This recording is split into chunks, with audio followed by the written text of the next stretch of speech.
It's cold today, folks. The right weather for a React video. I'm just going to declare that because I can. So I'm going to take a look at the trailer for the live-action Masters of the Universe movie that's supposed to come out later this year, June 2026. I'm going to try to be fair. I'm going into blind. I'm going to try to give it the benefit of the doubt and be as fair as I can, even though I just don't think that Masters of the Universe lends itself to a live action adaptation. I mean, we've seen how it went the last time. The horrible one from the 80s. I still have traumatic memories from it as a kid. Anyway, so as someone who grew up with He-Man, that's part of what got me into swords and everything, quite frankly. I have nostalgia for it. Of course, I used to have a bunch of action figures, and I used to watch the show and all of that. It was good fun. Now, looking back at it now, it's pure cheese. Uh-oh, that wall looks hungry. Let's see you pick on someone your own size, Skullface. Very 80s. Painful to listen to now. Although Skeletor is still fun. You metal-munching moron. I could write a book about what you don't know. Come in, you royal boob. All right. Let's see what we got here. By the way, unfortunately, I can't actually show you the trailer in motion while I'm watching it, because that would be an instant automatic copyright claim that no actual person's ever going to look at and realize, oh yeah, this falls under fair use. So I'm just going to have to show you screenshots. It is what it is. Okay. Skall looks pretty good. I mean, as far as CGI goes. I don't know what I expected, but I'm so tired of this generic CGI. It all looks the same. You know, like it's always the exact same art style, and you know, the lighting is like, this is some Unreal Engine stuff that you've seen a million times in all kinds of games. Do I know this is Eternia? No. I'm being told it is.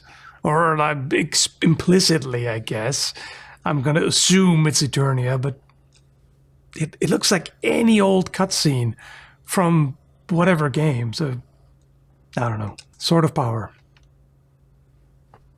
I'm surprised and impressed that they actually stuck with the original design. While editing, I realized how this sounds and what that says about how low the standards are. I'm impressed that they actually paid attention to the source material at all. Yeah. You know what did the most to kick my expectations into the basement?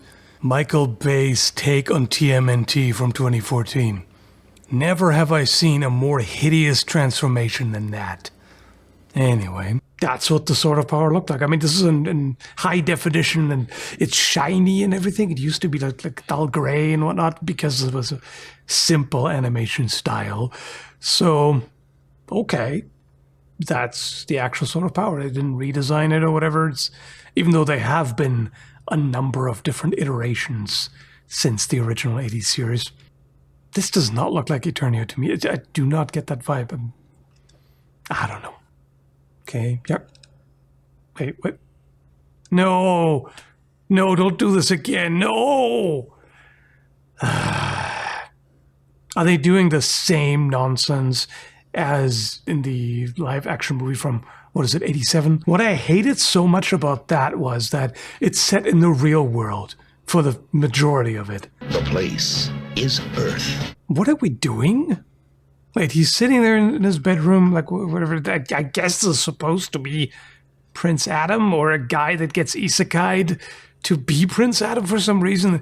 He has drawings of the Sword of Power on his wall. Oh, come on, don't do this. Everything burning and like this stereotypical grimdark fantasy. You've already missed the mark. I said I was going to give it a fair chance, but I'm sorry, you've already missed the mark. How's this Masters of the Universe? It's supposed to be positive and whimsical. It's not supposed to be the usual dark fantasy. Everything is bad and grim, and it's supposed to be uplifting. This is already depressing.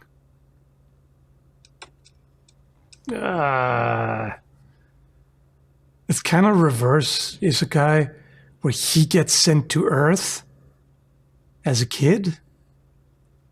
Why? Eternia is not just a different planet, it's a different universe. Like, how? I mean, magic, okay, whatever, but who wants this? Who wants this? This shit is not why we watched Masters of the Universe as kids. We didn't want to see the same old, boring-ass, everyday life, real world. That wasn't the point. It never was. That was the big disappointment in the 80s live-action movie, too. Have you learned nothing? Now he's sitting in an office cubicle. Who wants this? Who thought this was a good idea? Imagine someone did a live-action Lord of the Rings movie that starts out with a short, dorky-looking dude with large feet named Fredo, who works at a Starbucks. Then it comes home after a long day, all tired, and then he gets a surprise visit by his friend Dan Gulf, the librarian. Like, no. Okay, I take back what I said about Castle Grayskull looking pretty decent. This right here, this CGI shot where it zooms into Castle Grayskull, this is awful. This looks like early 2000s CGI at most. Let me see here. What's the budget? $170 to $200 million? Cringer, what have they done to you? They've given you the Lion King CGI treatment. Oh no. And is that Roboto? I mean, okay, I get, in case of Roboto, I get that you can't go with the original design, which was based on a really ridiculous toy, you know, with the clear body and the plastic cogs. You can't really do that without it looking totally ridiculous. I just don't know how I feel about that, because this is like generic rendered robot. Like, this could be in some video game as a random enemy, like not our main character or anything, just like a random robot that you fight, that you blast with your sci-fi shotgun or whatever. Like, I don't know about that. So now you have early 2000 CGI, and by the way, I'm saying that knowing full well that Terminator 2 and Jurassic Park had better CGI in the 90s, but do we have that with poorly green-screened actors in the front? Okay, Cringer doesn't look as bad in this shot, but still, this is why I think that Masters of the Universe is just not right for live action. The original art style, it's just, that's part of the appeal. You know, it was a bit simpler, it was colorful. I think that's Idris Elba there, playing Man-at-Arms. Let me see here. Yeah, that's Idris Elba. Oh, man. Why do they keep doing this to him? You know, I don't know if you've seen the Dark Tower live-action movie where he played Roland. Idris Elba is a great actor. I have a lot of respect for him, especially after seeing his journey to like dive into real martial arts and actually compete. He got a major hernia working his ass off to carry that horrendous Dark Tower movie. If I was Stephen King, I would sue them for this abomination that they turned one of the greatest literary masterpieces into, but that's another rant, I guess. Although that right there was not a Man-at-Arms thing to do. Man-at-Arms was a reserved, mature gentleman, so this would seem out of character. The close-up of Skeletor? Okay. I'll be worried about how it works, because clearly this is not practical effects. He's just fully CGI. Who plays Skeletor anyway? No. Jared Leto. What? You cast Jared Leto as the voice of Skeletor and motion capture? I'm just gonna hurt you. Really, really bad. All right, this is going to be a flop. I'm predicting it right now. This is going to bomb. But, as I said, on a positive note, I do like the design of Skeletor's face. Because they've messed it up so many times. Okay, that sword. Yeah, I like it. I do like the design of the sword. Can't argue with that. Okay, nostalgia baiting with that one. His outfit is pretty good. What did they do with Skeletor's body, though? Huh? What? Why is his skin weirdly wrinkly? The body looks very weird. I like the face. The face is good.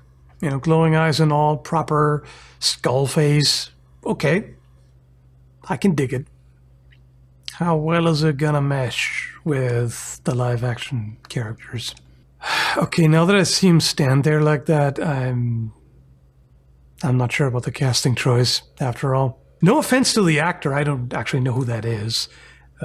Nicholas Galitzine, if I pronounce that correctly. No offense to him, but I don't think he's pulling it off. If they wanted to go with the real-life nerd gets isekai'd trope, I guess that would be believable. Again, not in terms of build, the nerd is not generally built like that. And also, again, He-Man is a very positive character, much like Superman. I mean, Superman done right. He's supposed to be very, optimistic and positive, like a role model, etc.